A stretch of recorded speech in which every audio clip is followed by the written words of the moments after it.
किस्मत के सहारे चलना अपने पैरों पर कुल्हाड़ी मारने जैसा है। ऐसे लोगों को बर्बाद होने में वक्त नहीं लगता। चंद्रमा एक होकर भी उस अंधकार को दूर कर देता है जो तारे असंख्य होते हुए भी दूर नहीं कर पाते। शिक्षा सबसे अच्छी मित्र है। शिक्षित व्यक्ति का हर जगह सम्मान होता है। शिक्षा सुंदरता और यौवन को हरा देती है। मोह के समान शत्रु और क्रोध के समान अग्नि नहीं है। एक व्यक्ति या एक शासक को हमेशा उसके परिणामों पर पूरी तरह से विचार करने के बाद एक कार्य करना चाहिए, अन्यथा भाग्य भी उसके धन की रक्षा नहीं कर सकता।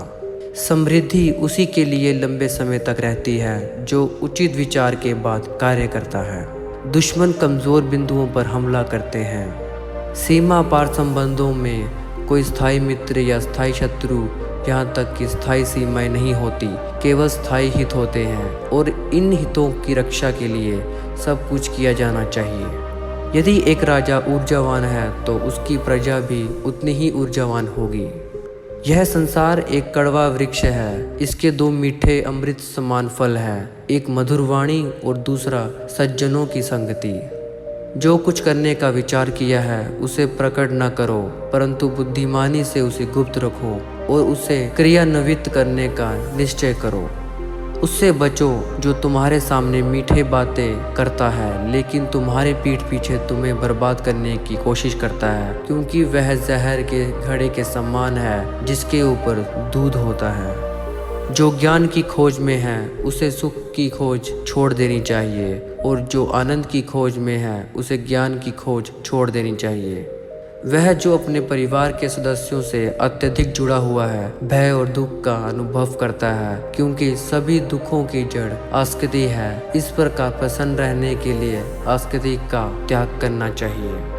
ज्ञान को व्यवहार में लाए बिना खो जाता है। अज्ञानता के कारण मनुष्य खो जाता है। एक सेनापति के बिना एक सेना खो जाती है और एक स्त्री पति के बिना खो जाती है। वह किसी का तिरस्कार नहीं करेगा परंतु सबकी राय सुनेगा। एक बुद्धिमान व्यक्ति एक बच्चे की समझदार वाणी का भी प्रयोग करेगा।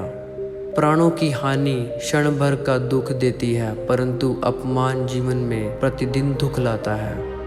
गरीबी, रोग, शोक, कारावास और अन्य बुराइयां समय के पापों के वृक्ष के फल है। जब तक दुश्मन की कमजोरी का पता न चल जाए तब तक उसे मित्रतापूर्ण शर्तों पर रखा जाना चाहिए। सबसे बड़ा गुरु मंत्र है, कभी भी अपने राज किसी से साझा न करें, यह आपको नष्ट कर देगा। भगवान मूर्तियों में मौजूद नहीं है, आपकी भावनाएं ही आपका भगवान है। आत्मा तुम्हारा मंदिर है। जैसे ही भय निकट आए उस पर आक्रमण करो और उसे नष्ट कर दो।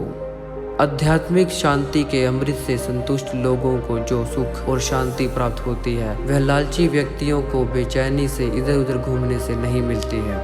हे ज्ञानी, अपना धन केवल योग्य को दे और दूसरों को कभी नहीं। मेघों द्वारा प्राप्त समुद्र का जल सदैव मीठा होता है। किसी व्यक्ति की सहनशीलता को ध्यान में रखते हुए उसे परेशान न करें। शक्तिशाली दिमाग को कोई नहीं हरा सकता।